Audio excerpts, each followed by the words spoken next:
एक जमाने की बात है। एक बहादुर राजा एक घने रहस्यमयी जंगल से गुजर रहा था। अचानक उसे एक बच्चे के रोने की हल्की सी आवाज सुनाई दी।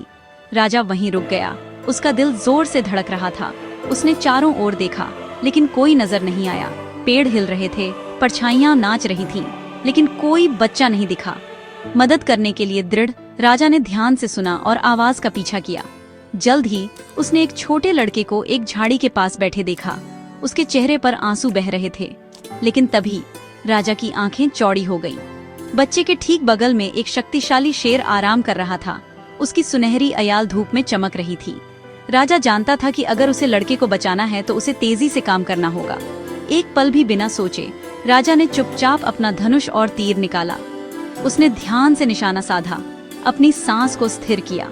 एक तेजी से हरकत के साथ उसने तीर छोड़ा, सीधा शेर पर। तीर अपने निशाने पर लगा और शेर उछलकर गहरे जंगल में गायब हो गया।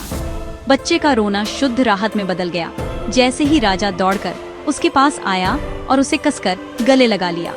राजा ने धीरे से पूछा कि क्या लड़के को चोट लगी है, और जब उसने पाया कि वह सुरक्षित है तो उसने उसे अपने घोड़े पर उठा लिया। साथ में वे जंगल से बाहर निकल आए।